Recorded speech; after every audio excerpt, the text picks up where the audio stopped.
Hi there, I'm Ken Krause, and I'm one of the voices of our feisty little Snap Sessions podcast. Together with interviewer, writer, and commentator Doug Nunn and techmeister Marshall Brown, we produce the mix of politics, comedy, and interviews that is Snap Sessions. Maintaining the good ship SS Snap Sessions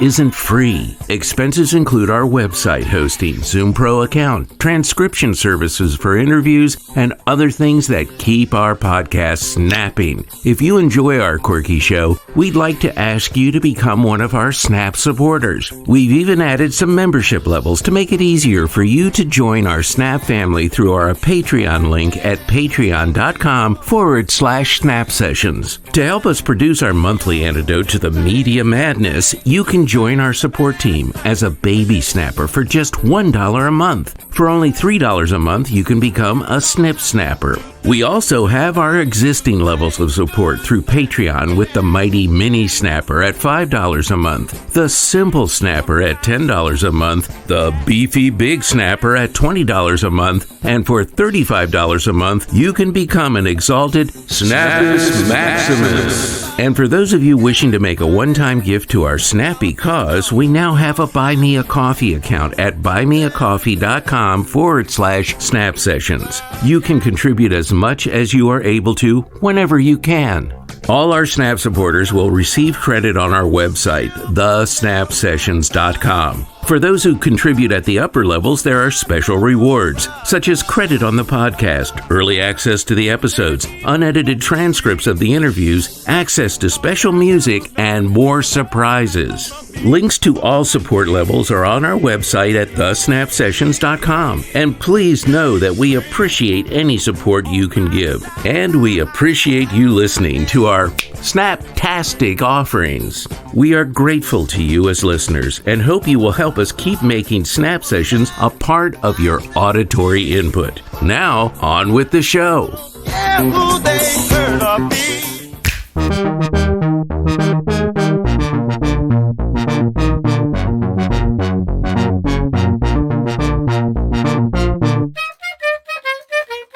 Welcome to Snap Sessions, a podcast that looks at international artists and their creative pursuits, as well as interesting articles and broadcasts across the political spectrum. My name is Doug Nunn. I'm joined by voiceover colossus Ken Krause, by our behind-the-scenes techmeister Marshall Brown, and by our artist activist of the show, video editor Sax Eno. Support for Snap Sessions is brought to you by listeners who contribute generously at our link, patreon.com/Snap Sessions, or through the link in the Snap Sessions website, thesnapsessions.com, and also the link in our show notes. Thanks to our Snappus Maximus contributors, Ron Hochsprung and Rick and Henny Newman, and to our supportive snappers, Ellen Athens, Peter and Sheila Jowers, Kathy White, Dominique Jowers and John Bird, Gabriel Geiger, and Christine Samus. Other contributors include Steve Weingarten and Jerry Shook. These supporters help keep Snap Sessions snapping. Join the Snap Sessions family.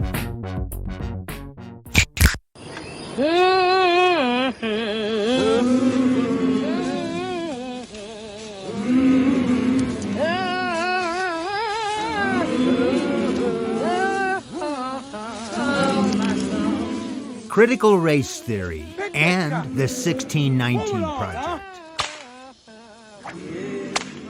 Come on, Ellen!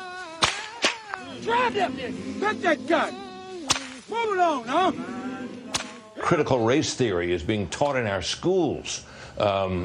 Critical race theory is bunk. Critical race theory is a lie. From the first word to the last, from start to finish. Racist critical race theory. Critical race theory. Critical race theory in the schools and the wokeness. Let me tell you right now, critical race theory is bigoted, it is a lie, and it is every bit as racist as the Klansmen in white sheets.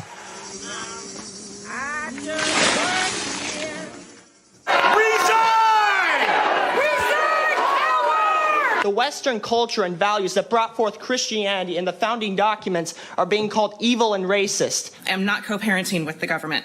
It is not your job to force these ideas onto my child. The narrative in this country is that we're all inherently racist, and I'm about sick of it. It's a Marxist ideology And we all know it. All of these lessons have the intent to make our children feel disgust towards our nation. This country isn't even a racist country. We elected Obama for 2 terms. Just what is critical race theory?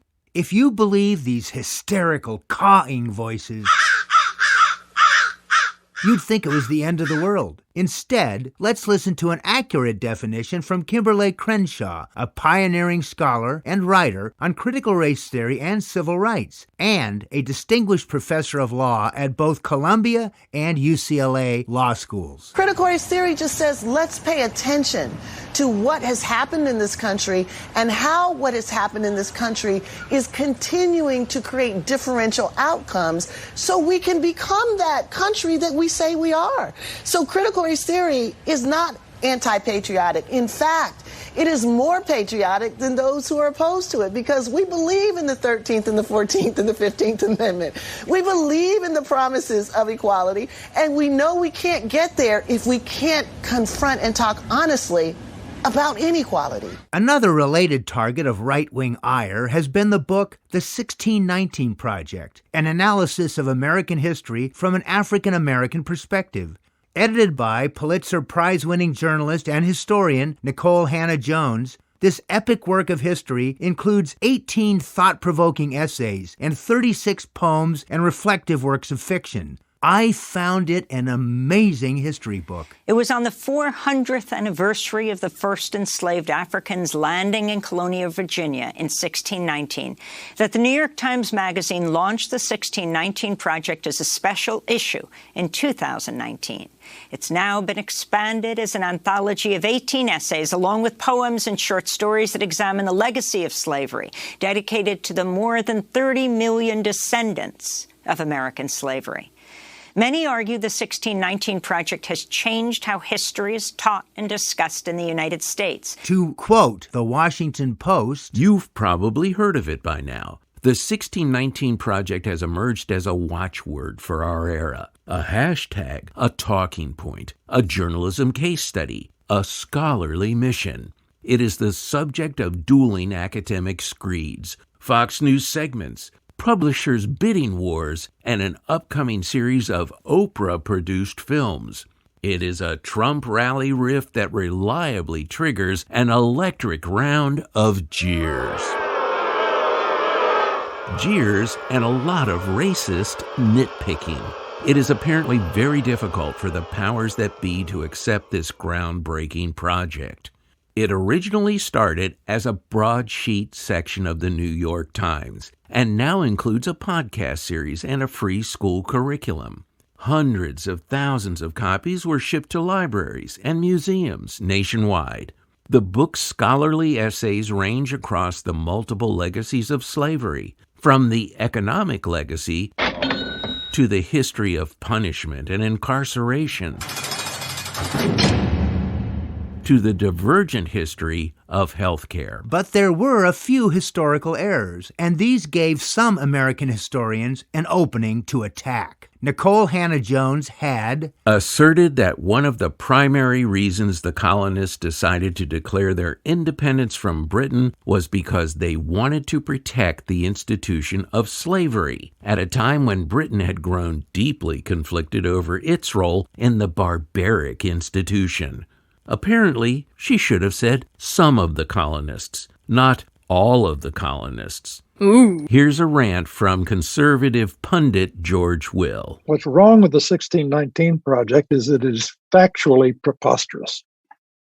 The essence of the story is that Americans fought the American Revolution because Lord Dunsmore said that slaves fighting on the British side would be emancipated.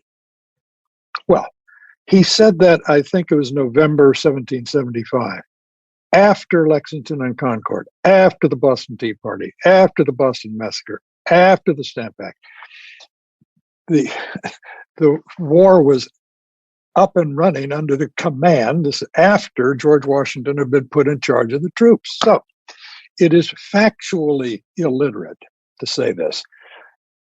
And that is why, to use your term, it's not a good faith kind of argument. It's an argument of it's tendentious, meretricious, and propagandistic. Perhaps it's tendentious, meretricious, and propagandistic to George Will, but to me, this book is a rich source of fresh knowledge and perspectives. I was a history major at UC Berkeley from 1970 to 75, started to study for a master's in history at Münster Universität in Germany, and taught high school history for years. For me, the 1619 Project has been revelatory. First off, let's follow Nicole Hannah Jones's lead and call plantations what they actually were: forced labor camps. I learned this and much more from the 1619 Project, starting with a 2017 survey by the Teaching Hard History podcast. It was found that just 8% of high school seniors named slavery as the central cause of the Civil War, and less than 1/3 knew it took a constitutional amendment to abolish it, and that the Texas Board of Education approved curriculum standards that equated Stonewall Jackson with Frederick Douglass as examples of the importance of effective leadership in a constitutional republic. Let's remember that Stonewall Jackson was a traitorous rebel general for the Confederacy, and Frederick Douglass was a great abolitionist who said, "The story of the master never wanted for narrators. Our part has been to tell the story of the slave." Did you know that while not all colonists were fighting to protect slavery as one of their main reasons for rebelling against Britain, that from the beginning, one of the primary reasons some of the colonists decided to declare their independence from Britain was indeed because they wanted to protect the institution of slavery. And from the beginning, at the Constitutional Convention, the Deep South was intent on strengthening the slaveholders' power and protecting the institution of slavery. The other delegates were motivated by a variety of moral, economic, and philosophical reasons. Southerners fought for and won various provisions that all but ensured that majoritarian rule over the South would be impossible. With the infamous 3/5 clause in the Constitution, Southerners wanted their human property to count toward congressional representation, but not against their tax bills. This ongoing asymmetry allowed the dream of the USA to be held hostage to the tyrannical aims of the enslavers. As famed dictionary writer Samuel Johnson noted, "How is it that we hear the loudest yelps for liberty among the drivers of Negroes?" Did you know that cotton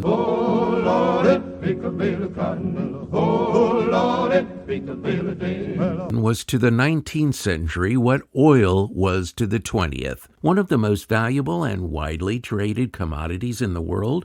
If the Confederacy had been a separate nation when the Civil War began, it would have ranked among the richest in the world.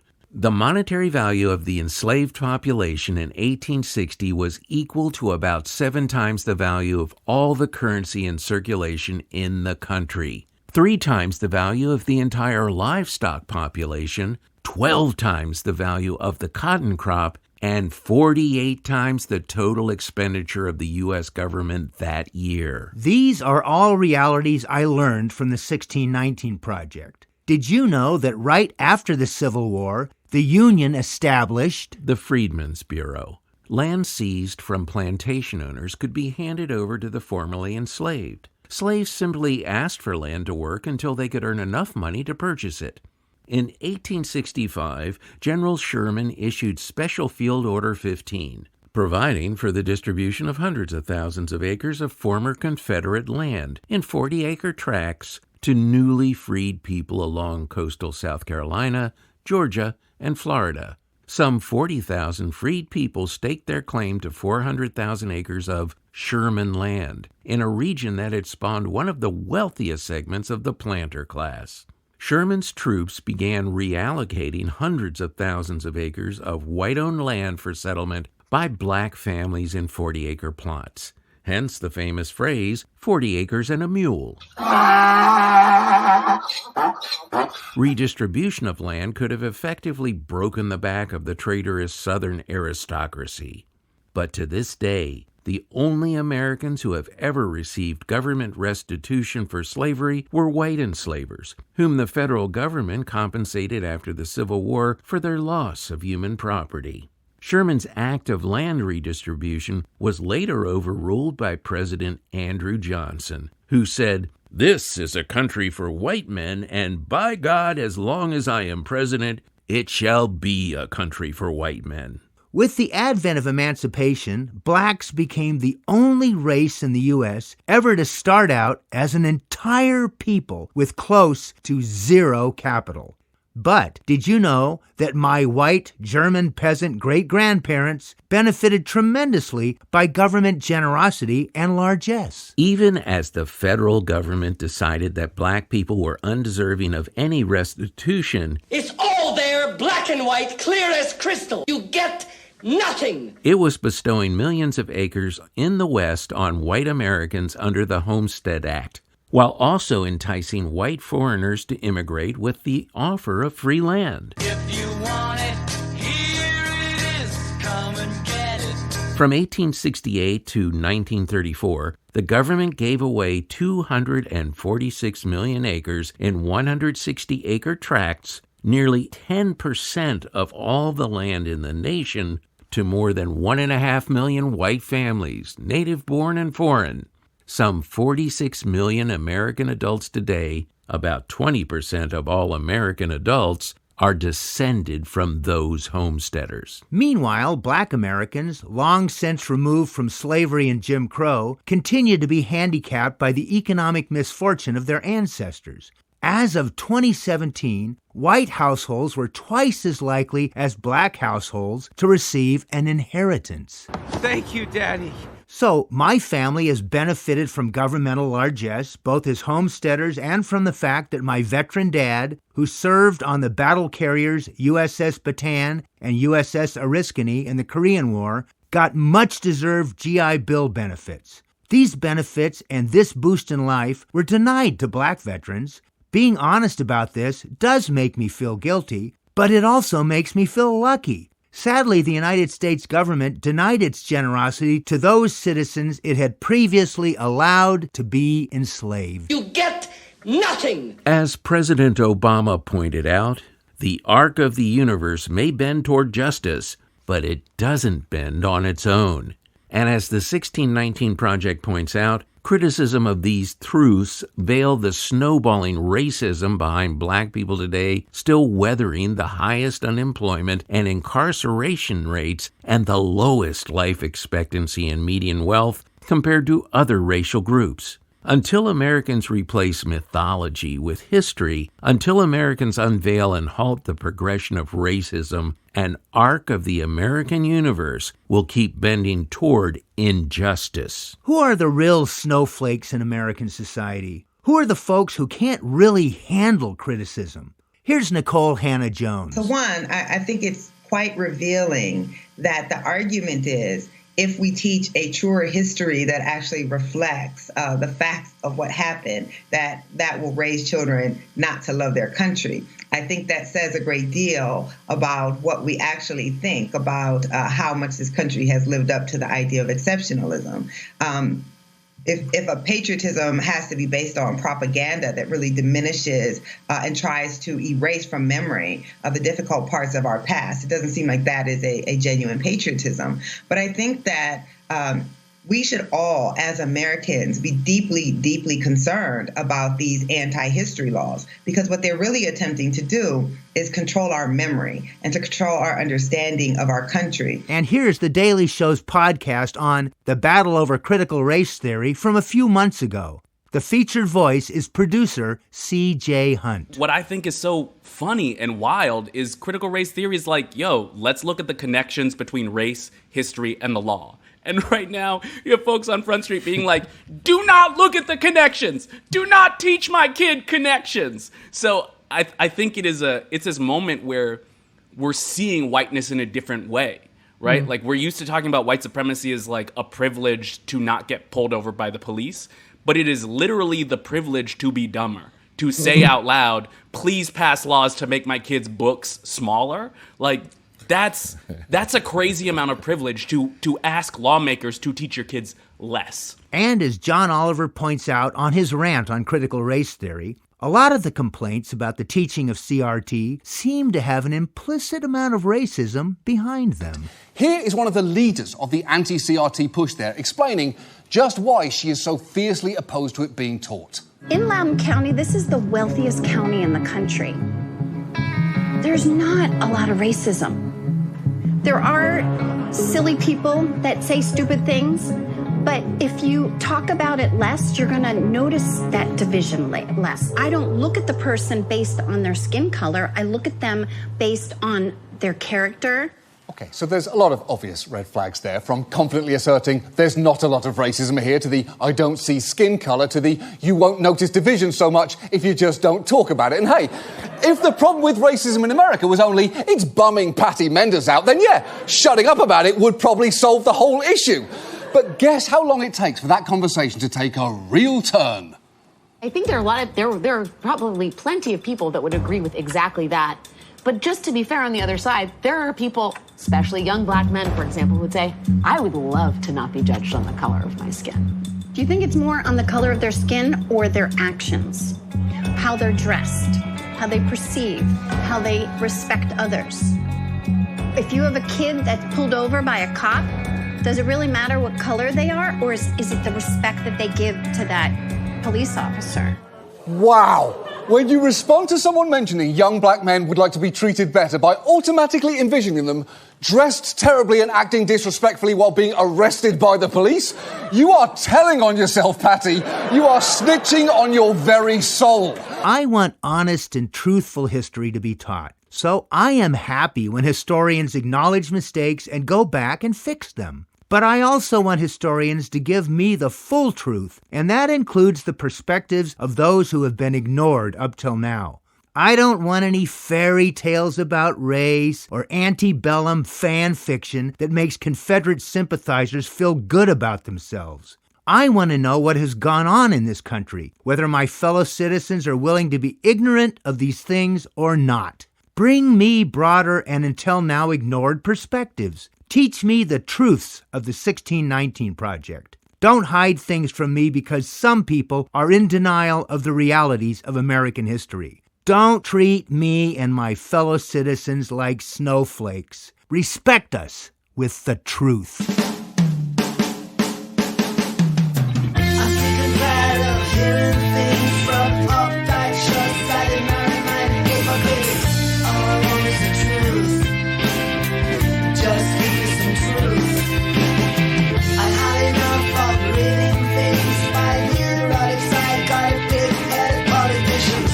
All I want is the truth. Just give me some truth. No short-head, tail, big son of drinking. It's gonna run a hell of soap, really just a bucket full of hope. Money for dough, money for road.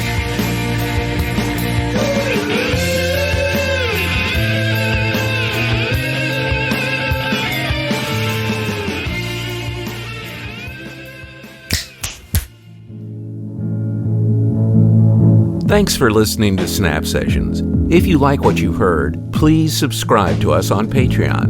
We depend on the support of listeners like you.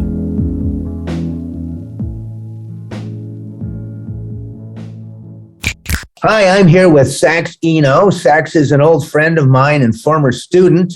I've known Sax since he was a wee tyke, literally. He came to our hit and run shows as probably a 2- and 3-year-old. So that's the first time I got a chance to know you. Sax Eno, it's great to have you on Snap Sessions. Doug, thank you so much for having me. I really, really appreciate it. I'm so excited to be here. And I really love the show. I was just saying how much I enjoyed listening to my old classmates, Caitlin and Emily White and Jessica Marcel. And it's such a great podcast. I love the one on John Chamberlain. Thank you for asking me to do this. You grew up on the Mendocino coast. You're the son of Jan Eno, who's a musician, and also he was a coffee taster. He worked for many years for Thanksgiving Coffee. And Poppy, who produced musicals for years for Gloriana Opera Company, among other things. Tell us about that storied Eno youth on the Mendocino coast. Yeah, I mean, I have this weird name that I feel like you could only get if you grew up in Mendocino, which is sax. I was named after a saxophone. My parents, as you said, my dad was a musician, and they were doing a gig one time. I don't know where, but they, instead of getting paid, they got a meal. And on the meal ticket, they didn't know the saxophone player's name. So on his meal ticket, they just put sax. And so my parents thought that was a good name. I grew up in a water tower up Comchiacaya Road, which was probably not that different than maybe some other people's upbringing in Mendo, but it wasn't for me. I feel like I'm what they call, indoorsy, maybe. I should be some kind of like man of the woods kind of type of person because, we had a shower on a tree and had to, chop wood and stuff like that. But it was never my thing. I was always so ready to get out of there and get to someplace that had a bathroom. It was fun growing up with creative parents that always supported me in every single way. They always say that I was the one going towards the creative things, the performance things, and that they didn't push me in that direction, but they supported me. So as far as I can remember, I was just, following performance and doing theater. And I was a huge ham, Doug, if you remember. It was. You were. Yeah. To give some extra background to the folks listening, early on, you started being involved in community theater. And I think by the time you were 5, 6, or 7, you were on stage and you were getting regular roles in community productions. And I know you did that with Gloriana Theater Company. They did musicals mostly, but you also performed with Hit and Run Theater and with Burns and Nunn. Tracy and I wrote parts for you in one of our reviews, which was called The Criminal Behavior of Launderers. And I recall you rehearsing with you and you being about 7 years old. And suddenly, we were rehearsing, you're there late nights working with us. And it was amazing to have this sort of child savant guy who was totally into theater. How was that for you? Was that just natural? Well, The Criminal Behavior of Launderers, I loved doing that with you guys. If I'm remembering correctly, I think I was supposed to be you, but as if you had gone through the wash and shrunk. And so I was like a mini Doug Nunn. And so I think, that was so much fun to do that. And, I was so into it and so excited. And I think when you're that age, you just are absorbing everything. So I just learned so much from you guys from that whole period. From as far back as I can remember to graduating high school, learning so much from you guys about comedy and writing sketches with you guys in the Mendocino High School Comedy Review, which you're still doing, right? That's still going on. Yes. These days it's all improv. But you actually, during that era, both when you were in middle school and then in the beginning of high school, we had productions where student-written skits were then produced. We helped produce them and then direct them. And you guys did complete reviews. And you did a number of skits. You wrote a number of skits with a variety of people, some of whom you've mentioned, Jessica Morcell, Emily Jane White, Caitlin Berrigan, who've all been on this show. You were a very productive, creative person as a young person. Well, I have to thank you for really kind of pushing me in the right direction because I sent you that video. You gave me an award in 6th grade, the Jimmy Durante Award, and I feel like, I feel like calling it Jimmy Durante kind of like explains it in a way that makes it, like kind of lets me get away with the hamminess of it. And one of the things that was amazing to see was a number of great young performers there were who really did a good job, not only in the show itself, but continuing along and having a lot of spirit along. It was a long process, writing over a couple of months, and then starting rehearsals, and then that was a slow process. People had to learn fast, actually. There was a lot to learn. I could salute quite a few of you here today, but I'd like to salute one person who consistently captures the showbiz spirit and the energy which lights up an audience. And I've named this award the Jimmy Durante Award for somebody who recaptures the stage spirit of vaudeville, which is one of my favorite times in showbiz history. And I'd like to present the Jimmy Durante Award to somebody who came out of the womb going, "Good evening, ladies and gentlemen." I just know it's true. Ladies and gentlemen, the Jimmy Durante Award goes to Sax Eno. Yeah, I think I wrote a sketch in high school about a Hollywood producer or something like that. And I just remember that whole process of writing sketches and about you guys giving us notes and, finding all these ways to make it funnier and making it scenes work better, and I had such a great time. But in general, I felt like coming from Mendocino, I had such a foundation of support in show business, and you don't realize it until you leave, but it's like wow, I was really so supported and encouraged and was taught so much and, was given every opportunity to, whether it was dance or Gloriana or, there's a thing called Warehouse Repertory for a while and, Mendocino Theater Company and, all these different creative avenues to go that really was a foundation for whatever came next. Yeah, and which came next in a way was, I think, your interest in video editing. Mendocino High School had a very solid regional occupation program, which had a lot of things like video editing, sound editing, etc. And we had a guy at Mendo High by the name of Tom Wolski, who had worked for ABC News, as I recall. And Wolski was professional level video editor who just happened to be in Mendocino.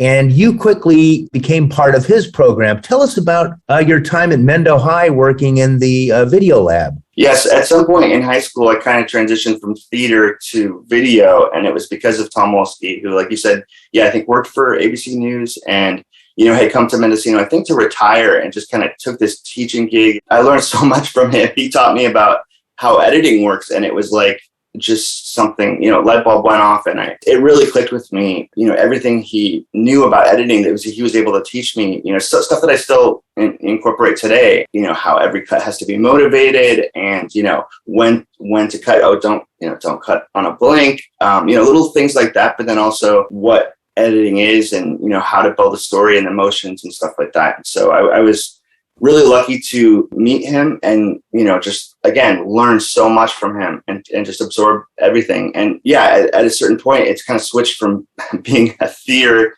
geek to a video geek, which is, still in the geek family. But it was what really kind of led me in that direction after high school to try to kind of follow the video editing route. When you were getting out of high school, you were strongly interested in video tech, and I think you always had that sort of little showbiz fairy on your shoulder whispering in your ear, like, why don't you try this? And you decided to apply to Chapman University down in Orange County. Now, Chapman is a sort of premier places to go for those who are interested in film, video, and audio production. Tell us about getting into Chapman, and then tell us about your time at Chapman. I went to Chapman to study film production, and it was really pretty much the opposite of Northern California.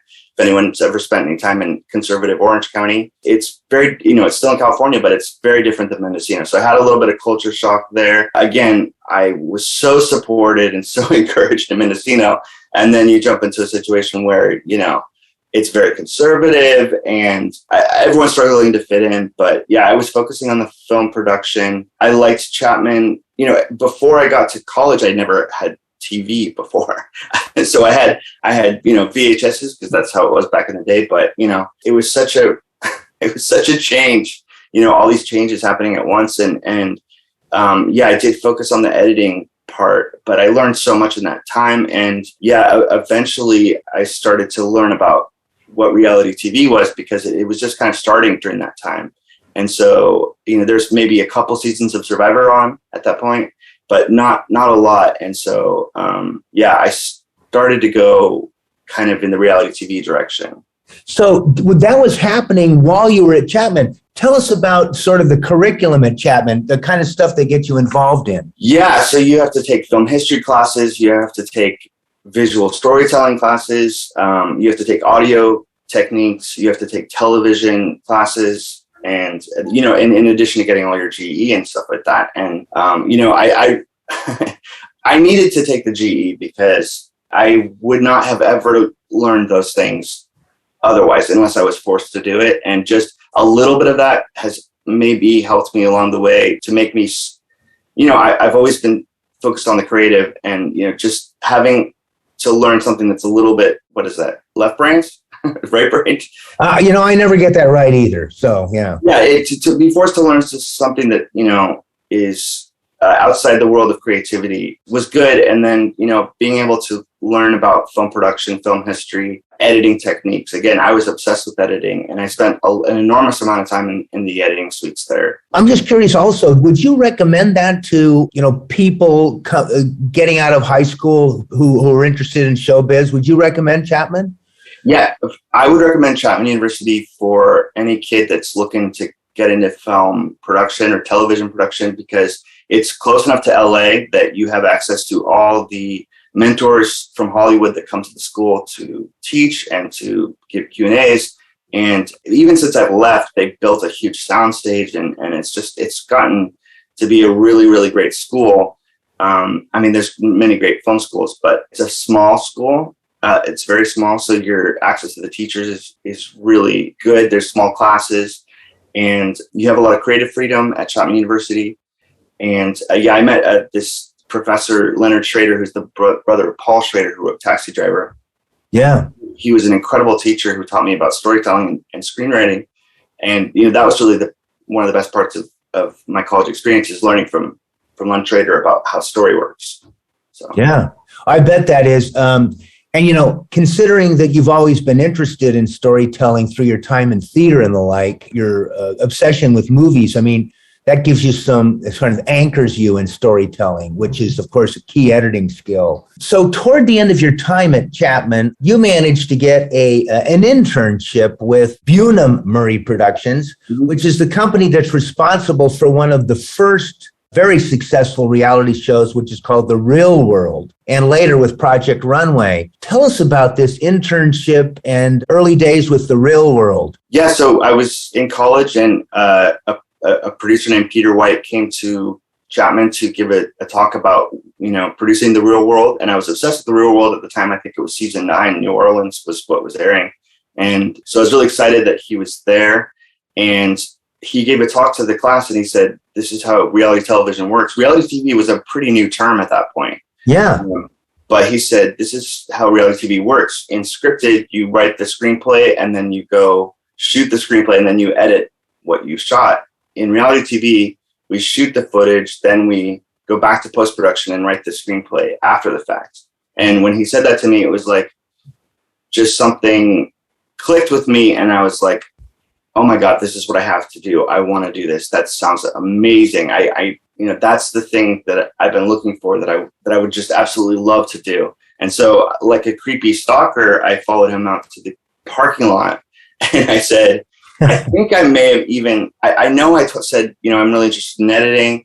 And he said, well, I think I can get you an internship. And so, he gave me his card, and, I called him, and I got an internship. And that internship was the last semester of my last college year.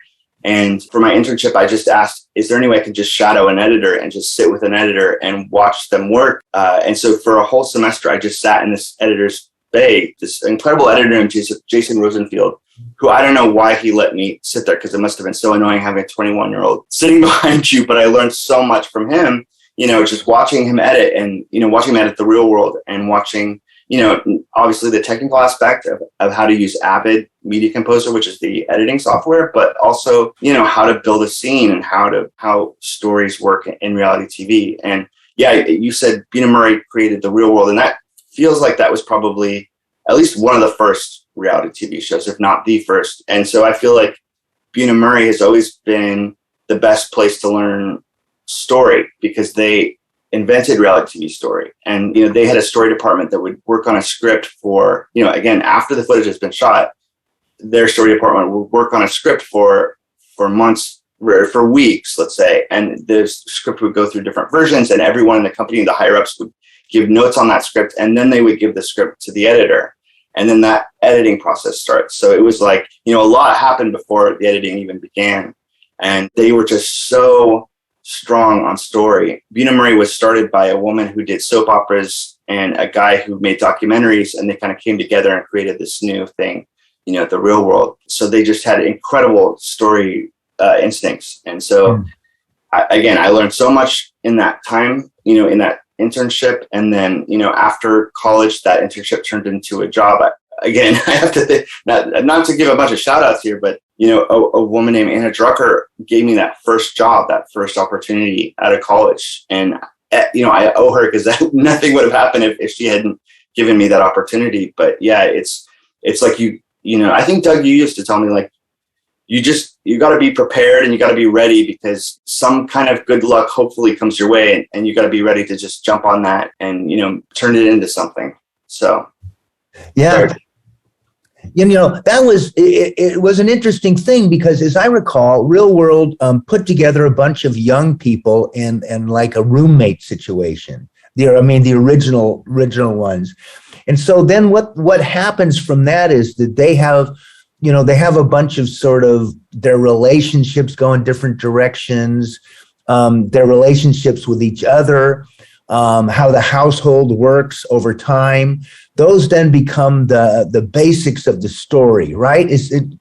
Sort of take that a little further, if you don't mind. Yeah, so Real World is about putting together different people from different walks of life together in a house, and they're forced to kind of like have difficult conversations about race and about gender, about different political issues, about, all kinds of things. It's really an interesting show to see, different perspectives kind of coming together. It becomes the stories of their different lives and how they sort of intersect and all that. As I recall. But then how does that work, a reality show like Project Runway, which you've also worked on? How does that work in a show like that? Presumably you got to meet Heidi Klum. You know what? I've seen her before. I saw her a few weeks, or let's see, it's been a couple months. But yeah, I saw her at an event, but no, haven't really worked directly with her. But I love Project Runway. That's one show that I was, watching for years before I got to work on that. So I love working on that show. And yeah, there's different types of reality shows. There's reality shows like The Real World, which falls into the category of docu-series or docu-soap. Mm-hmm. And then there's competition shows like Survivor, Amazing Race. And then there's dating shows like The Bachelor, these different kinds of reality shows. And, they require different types of storytelling skills. Project Runway is formatted. So, in a certain way, there's a format to every episode. And I don't know how many seasons it is now. I think it might, I just worked on the season, but it's been so many seasons, and that format still works because you're plugging different people into that situation. And so you have really creative designers who are put into a difficult situation, sometimes a team situation where they have to work creatively with another artist, and watching that whole process and then having it all come together in the end in a garment, and the garment either is a huge success or a huge failure. And, that's just a really, really great format that's worked for seasons. And yeah, same thing with Survivor. They found an incredible format that you just plug different people into that format, and it's still interesting, 41 seasons in. So 41 seasons now of The Survivor. That's amazing. That really is when you think about it. So it's probably reality shows as a genre is probably about 30 years now or something like that, since they're 28 years, something like that. If you count Real World, which started in, I believe it was 1992, but okay. Reality TV really didn't get started going until about 2000, 2001. There was just a couple of shows out there. Survivor, I think Making the Band was on the air. Maybe a few other ones, but then of course things exploded, and reality TV is one of those things where we don't get a lot of respect for working on it, but it is so much fun to do. And yeah, I really love editing, and I really love editing reality TV. So yeah. Well, speaking of your love of editing, they often say that a screenwriter writes a movie, a director then tries to implement that, and the movie becomes a massive team project. And there's everybody, costume designers, set designers, everybody's weighing in. And then all of that lands on your desk, lands on an editor's desk. A lot of what makes a television show or a film happens in the editing room, whether it's a reality show or whether it is a soap opera or a regular feature film. So tell us about the notion of being an editor and what kind of feelings it gives you and how you cooperate with a director and so forth.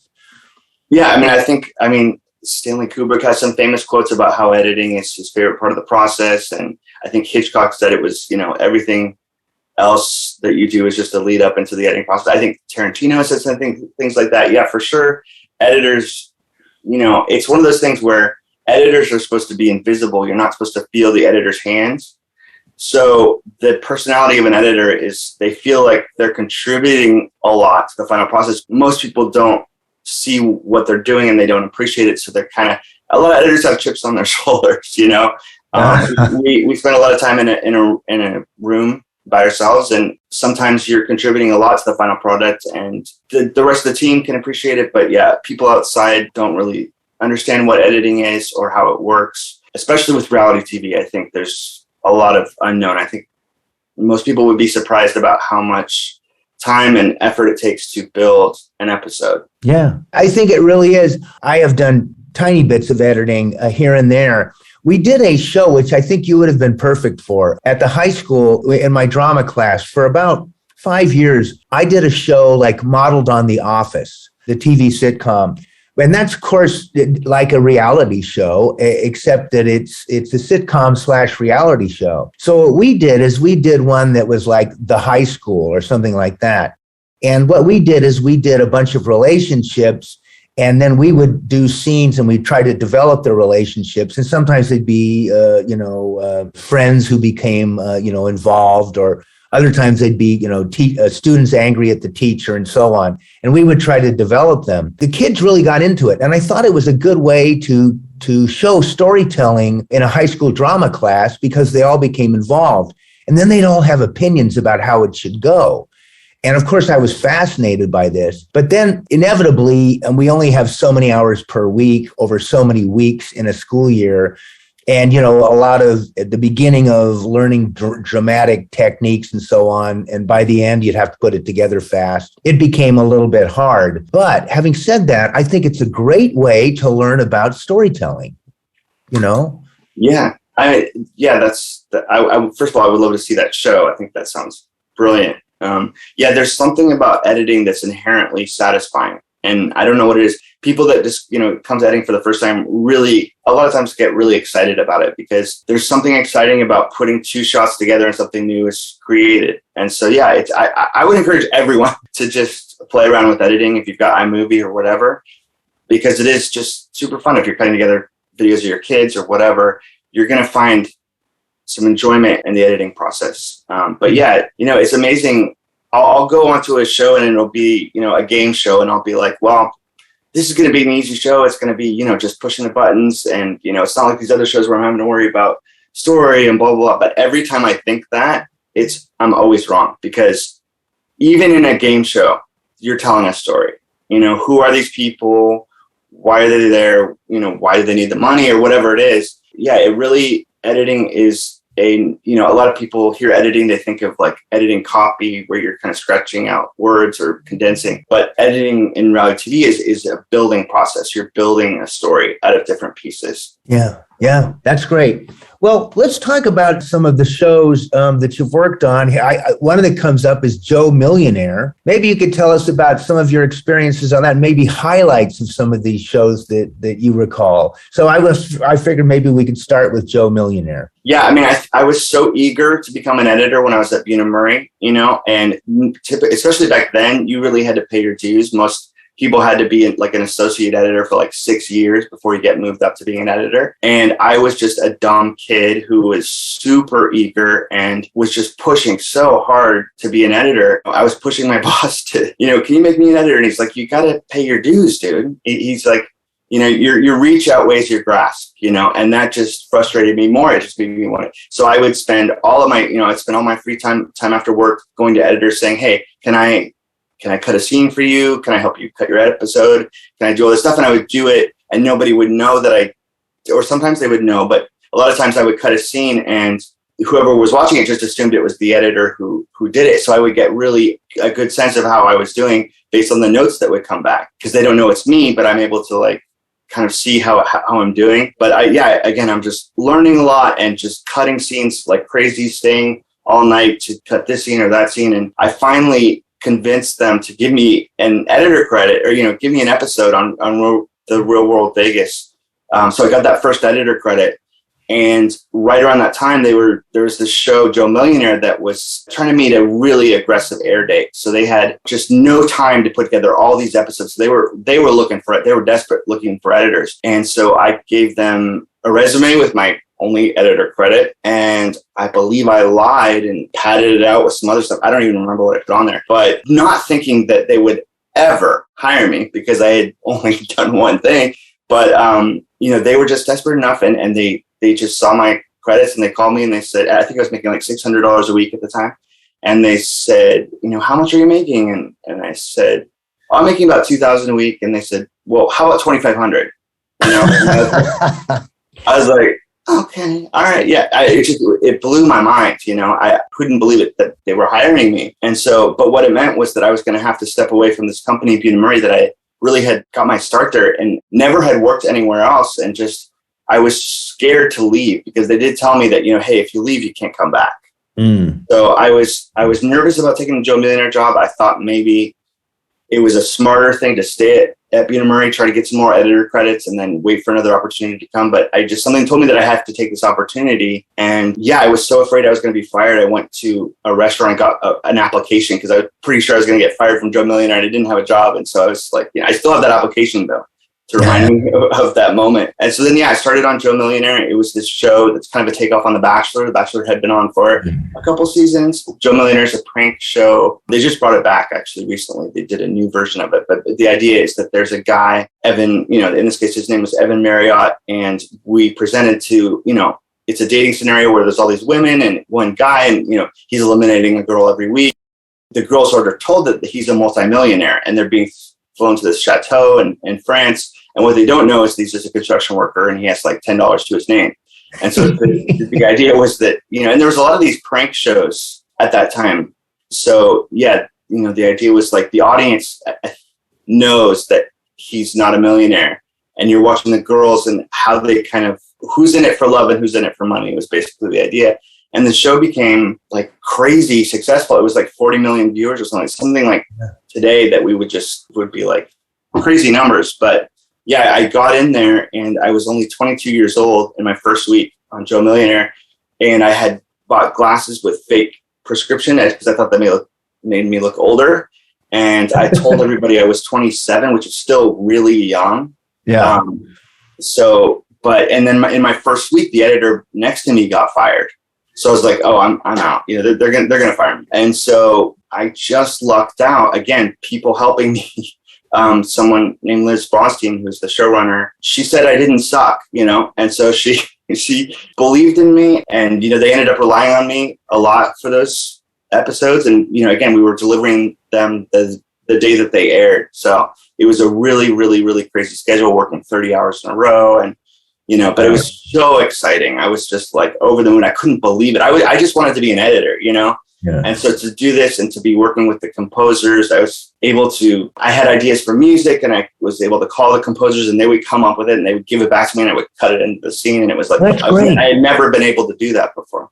Yeah. So you were given a lot more responsibility with the Millionaire job, and that helps you grow as an artist, as an editor as well. Yeah. And as soon as they did ultimately find out that I was 22 and they did end up finding out that my resume was padded too, but it was at that point they're like, well, we like them, so we don't care. Again, lucky as hell that they didn't just get rid of me when they found that out. But yeah, Sax, showbiz is filled with these stories about guys, like, well, I was only 19 but I pretended I was 26 or whatever. I mean, this is the grist for the mill for showbiz stories.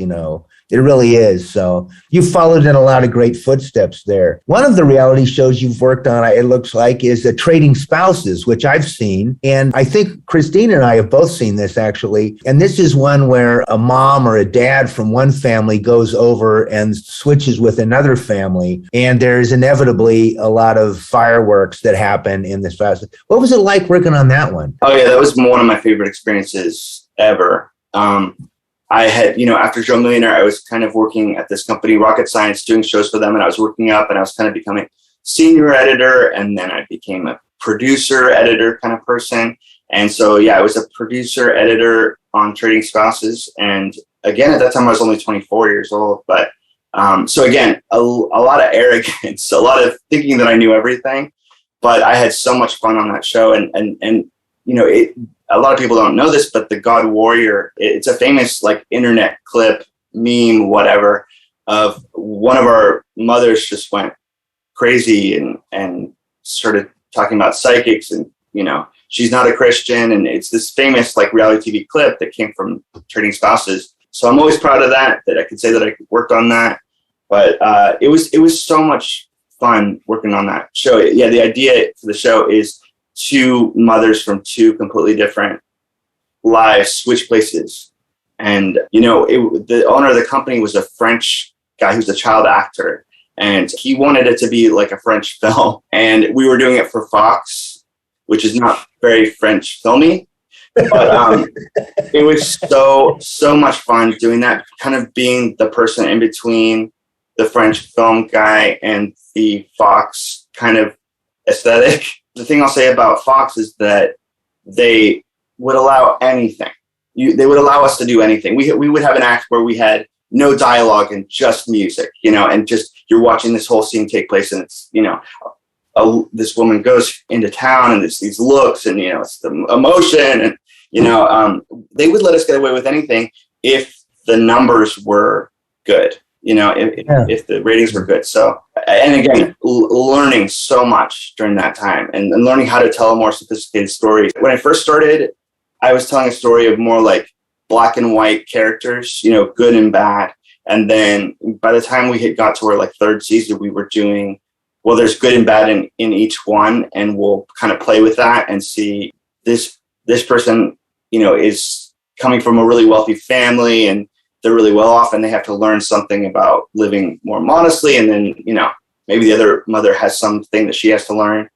So it was really fun story-wise. I found it a pretty interesting show. It's one of the reality shows that I watched that I really liked. I got into it. It was fun to watch. You also worked on The Real Housewives of Orange County. I know there's been a number of these Real Housewives kind of shows. Tell us about The Real Housewives of Orange County.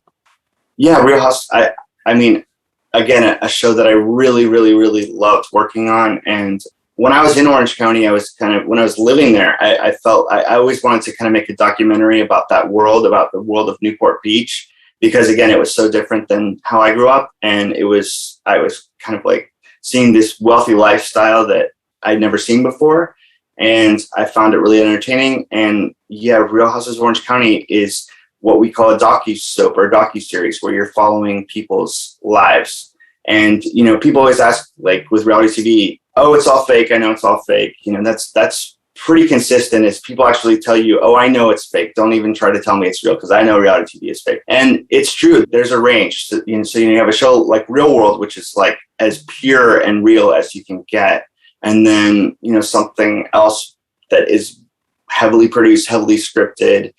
And then there's a whole bunch of shows that kind of fall between those two things.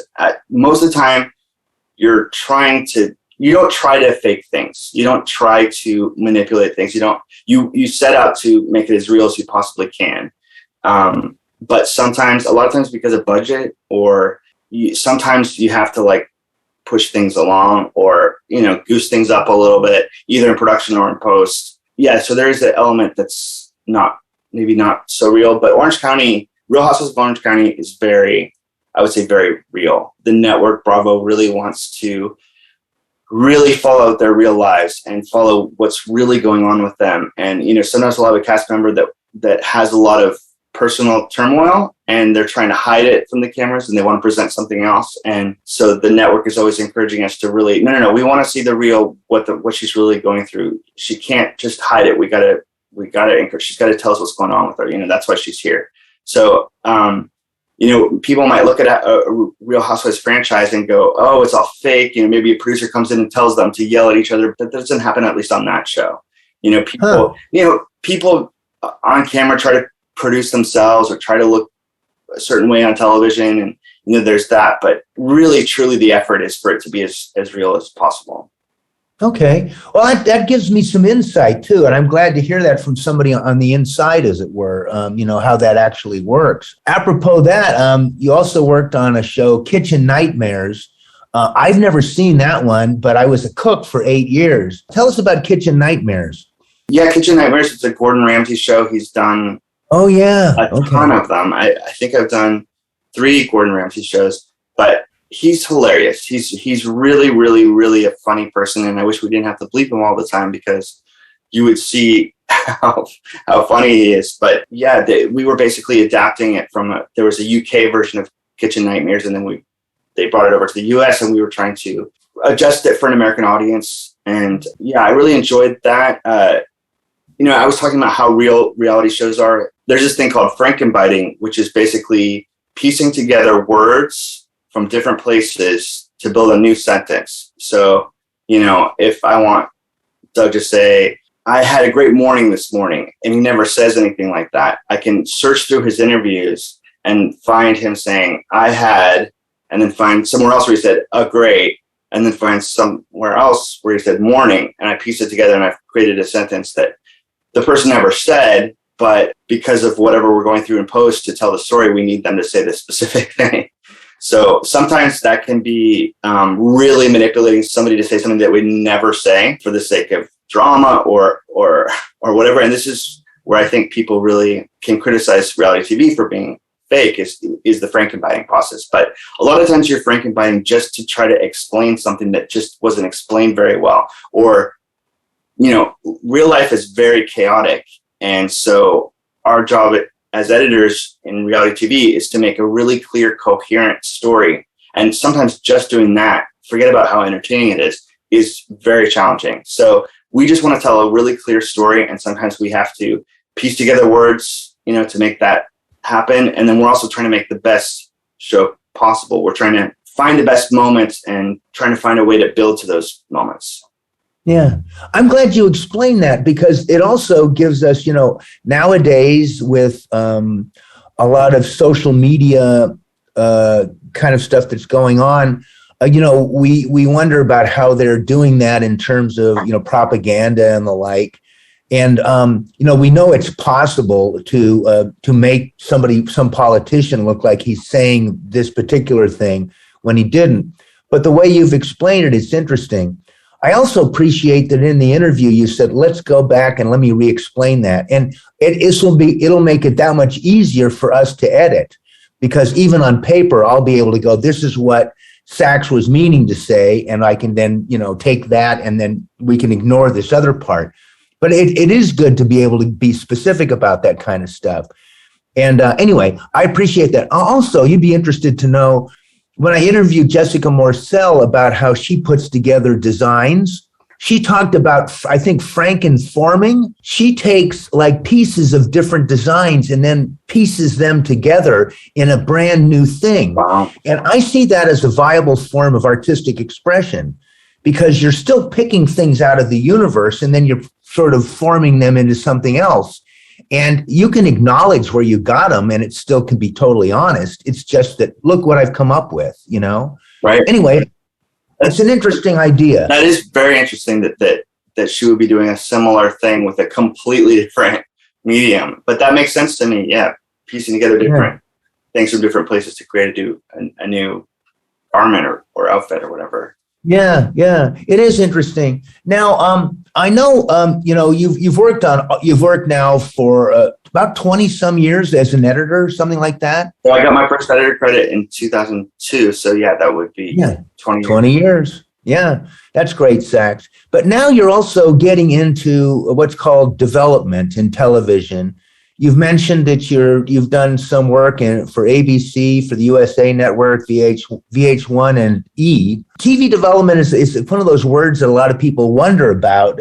What does it do? But it involves writing, producing, talking to directors and money folks, etc. Tell us what you've done in television development, and would you like to expand in that direction? Television development is the process of developing ideas for reality shows and then pitching those ideas to different networks and sometimes to different production companies. So as an editor in television development, I worked at a company for a few years where my whole job was just building these sales tapes, basically. The company would have an idea for a show, and they would come to me with some voiceover. Sometimes they would just come with voiceover, and I've got to go find images and audio to represent the idea that they're trying to sell. So I'm having to pull, and it never airs. So I'm having to pull footage from all over the place online and TV shows and movies, and just wherever I can find images that represent the idea that they're trying to sell. So creatively, it's a huge challenge, but it's very fun to do too, and especially getting to work with material that normally you can't work with because you would have to clear a scene from a movie if you wanted to re-edit it or whatever. So yeah, it's a challenge to try to bring to life an idea that they have in their minds, and you're kind of bringing it to life. And the other interesting thing about it is, normally when I'm editing a reality show, I'm at the end of the process. They've already done pre-production, they've already done production, and I'm in post. So that's the last part of the process. But this is, at the very, very, very beginning of the process. And so there were shows where, someone had an idea, we put together a sales tape, and they took it out, they pitched it, and then it would get picked up, and then I would work on the series. So I would be able to see it, from the very beginning all the way to the very end. And that was something that I didn't really get to do before, but it was, again, a great learning experience, and it was a lot of fun. Do you see yourself in, say, 10 or more years heading more in the direction of being a producer rather than an editor? Or are you going to be, you see yourself, I love editing and I want to stick with it, or a combination? A lot of editors want to transition out of editing into producing, and I've done a little bit of producing, and some people do both producing and editing. That's called predating, being a predator. And so if the opportunity comes up, I do enjoy being a producer, but I don't see myself wanting to go over to that fully, because a lot of producing is, things that I'm not necessarily interested in, like budgets, a lot of non-creative things, and, trying to manage people and trying to manage a schedule, and a lot of things that come with producing. And producer has to do everything. And I have much more fun when I'm just kind of editing. And I enjoy that so much. And again, I'll take up the opportunity to produce something if it comes along, but I'm not trying to move in that direction. I'd be happy just editing for the rest of my life. That's great to hear. I've had the experience, obviously not done very much editing, but, just being in my intensive film school experience, so forth, of getting lost and forgetting what time it was when I was in an editing room. And suddenly hours would go by and I'd realize, geez, 3 hours have passed. I haven't even gotten up to take a wee. And here it is, I'm still happily editing along. Do you have this experience a lot? Oh, yeah. Sometimes 3 days pass and you're like, wait, what happened?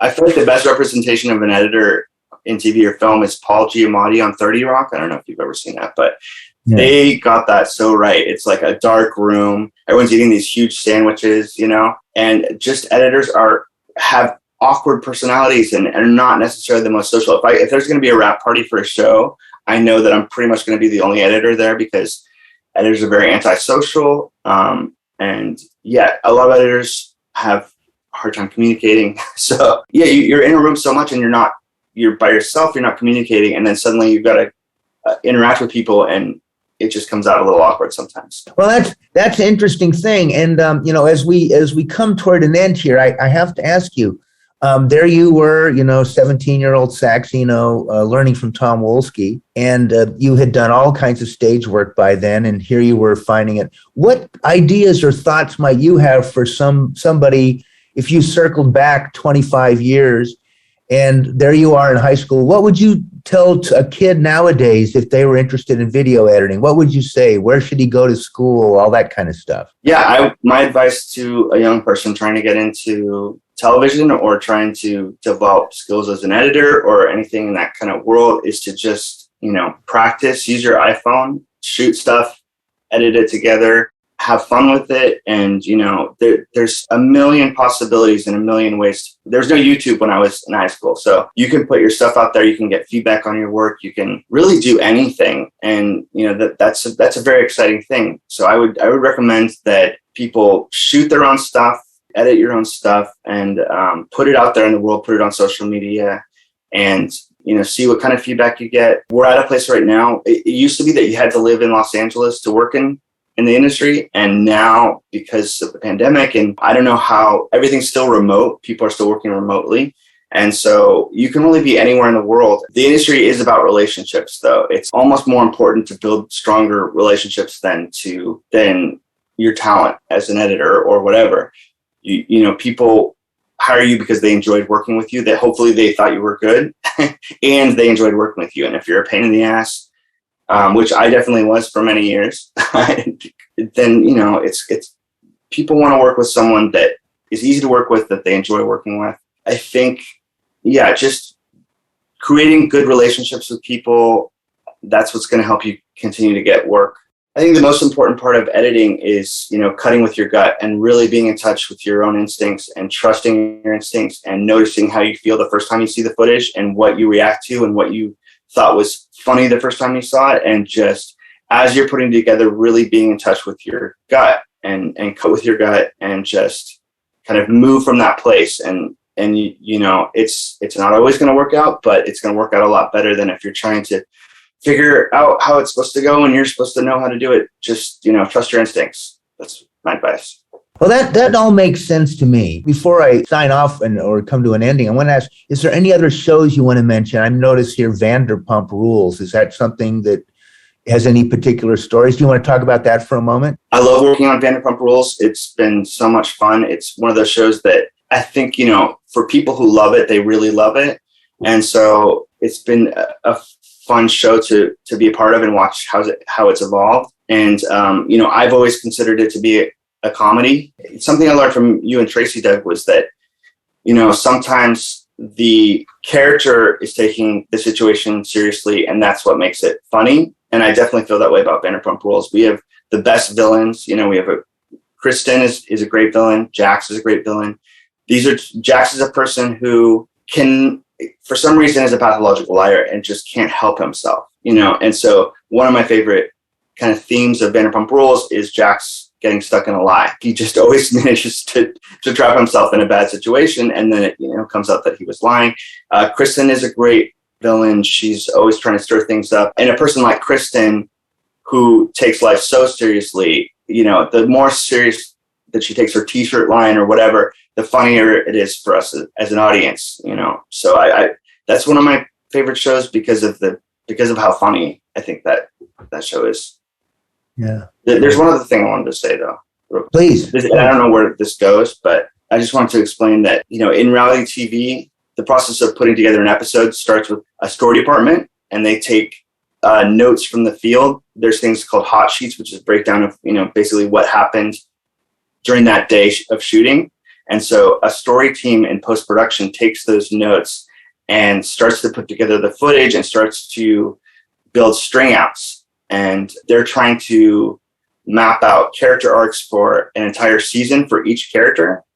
And they're trying to figure out how each episode fits in the arc for each character. And, you know, as an editor, we receive this string out, which is basically a story department putting together a scene and then handing over that scene to the editor. And then our process starts of kind of like building that scene for anyone that was interested in how that works. I don't know if I explained that right. That's great. I really liked the aspects of this interview and that you go, wait, let's stop. Let's go back to there. Because you're thinking like an editor. Mm-hmm. You're thinking, no, let's click. Okay, going to cut that. We're going to put this and move it up there. I can see that happening in the interview. So this is pretty neat for me. I want to thank you, Sax Eno, for being with us. I know that next week, I believe you will be turning 42. Is that correct? That's correct. Wow. Oh my God. That's great. Because you have a birthday, I think, on May 13th. Is that right? You're May 20th? Yeah, May 20th. So I'm a week after you. Yeah. And are you 43 now? Or I'll be 39 actually. No, yeah, actually, I'm going to be 70 this year. So, wow. But yeah. So I want to say thanks a ton, Sax, for being on our show. We've learned a lot about video editing. And we've also learned about the life of somebody who's really been an artist since I first met you when I believe you were 2 or 3 and came to a show that we did. I think it was National Velveeta. I think you were 2 years old. Oh. And you came and saw that at Crown Hall with your mom. I was in a dress, right?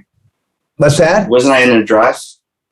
I think you were wearing a skirt or something. I don't know. Yeah. You were wearing something of very interesting, and I thought to myself, that guy's going to be an artist. That's what I thought right away. So wow. Anyway, It's been. You've had a very interesting career and life, and I've loved being on the periphery and watching it. So thanks for being with Snap Sessions, Sax. Doug, thank you so much for having me. I really appreciate it. I appreciate you. Thank you so much for all that you did for me growing up. I mean, you taught me math, and you taught me comedy, and you taught me so much else. So thank you on behalf of all the people that you helped.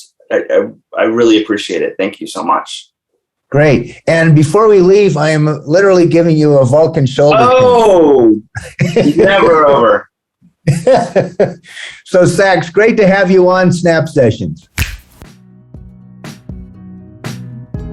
Thanks to our artists, activists of the show. Video editor, Sax Eno. Our production team includes Techmeister Marshall Brown, Jack of all trades Ken Krause, writer-interviewer Doug Nunn, and our logo designer Daniel Stieglitz.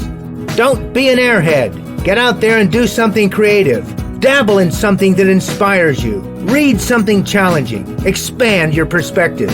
Our aim is to give you an international outlook on the arts and a critical look at world politics. Salute the power of creativity and foster international solidarity. Make Mother Earth great again. Support for Snap Sessions is brought to you by listeners who contribute generously at our link, patreon.com/Snap Sessions, or through the link in the Snap Sessions website, thesnapsessions.com, and also the link in our show notes.